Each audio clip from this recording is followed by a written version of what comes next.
Car கண்டுபிடிச்ச புதுசுல அதுல அதிகம் வெறுக்கப்பட்ட ஒரு ஃபீச்சர் எதுன்னு தெரியுமா? Seat belts. அது வெறுக்கப்பட்டதுக்கும் சட்டமாக்கப்பட்டதுக்கும் ஒரு ரீசன் இருக்கு. 1900 ஸ்டார்டிங்ல தான் கார்ஸ் அதிகம் வர ஆரம்பிச்சது. அப்ப ரோட்ஸ் எல்லாம் காருக்காக அமைக்கப்படல, டிராபிக் ரூல்ஸ் இல்ல, கார் டிசைன்ஸும் ரோட்ஸ் கேத்த மாதிரி இல்ல. இதனால கார் ஆக்சிடென்ட்ஸ் அதிகரிச்சுட்டே இருந்தது. நிறைய கார் ஆக்சிடென்ட் பேஷண்ட்ஸை ட்ரீட் பண்ணிட்டு இருந்த டாக்டர் கிளேர் ஸ்ட்ரெய்த் அப்படிங்கிறவரு காரை விட்டு வெளியே போய் விழுறதுனால தான் பெரும்பாலான உயிரிழப்புகள் நடக்குதுன்னு கண்டுபிடிச்சு சொல்றாரு. அதோட முதல்ல அவரோட ஓன் கார்ல லேப் பெல்ட்ஸ் இன்ஸ்டால் பண்றாரு. இதையே கார் மேனுஃபேக்சரர்ஸையும் ஃபாலோ பண்ண சொல்றாரு. ஆனா பப்ளிக்கு இதுல இன்ட்ரெஸ்டே இல்ல. சீட் பெல்ட்ஸ் அன்கம்ஃபர்டபிளாவும் ஏதோ கட்டி வச்சிருக்க மாதிரி இருக்குன்னு சொன்னாங்க. இன்னும் சிலர் சீட் பெல்ட் வண்டி ஓட்ட தெரியாதவங்களுக்குன்னு சொன்னாங்க. இது மாதிரி நிறைய காரணங்களால சீட் பெல்ட்ஸ் யாருக்கும் பிடிக்கல. லேட் 1950ஸ்ல நில்ஸ் போஹ்லின் அப்படிங்கிறவரு செஸ்ட், பெல்விஸ், ஷோல்டர்னு பாடியோட 3 ஸ்ட்ராங் பார்ட்ஸை ஹோல்ட் பண்ணி கார்லயே வச்சுக்கிற மாதிரி எஃபெக்டிவான சீட் பெல்ட்டை வால்வோ கார்ஸ்க்காக இனோவேட் பண்றாரு. அத 1959ல எல்லா வால்வோ கார்ஸ்லயும் ஸ்டாண்டர்ட் ஆக்குறாங்க.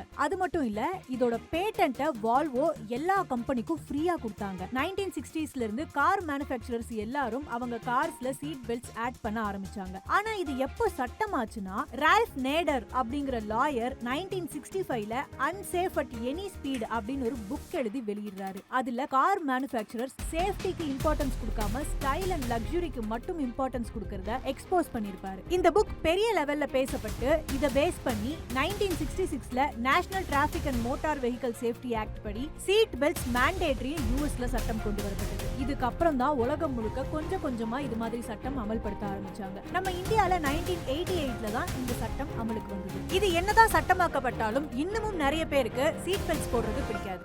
உங்களுக்கு எப்படின்னு கமெண்ட்ல சொல்லிட்டு மறக்காம இன்ஸ்கூப்பை சப்ஸ்கிரைப் பண்ணுங்க.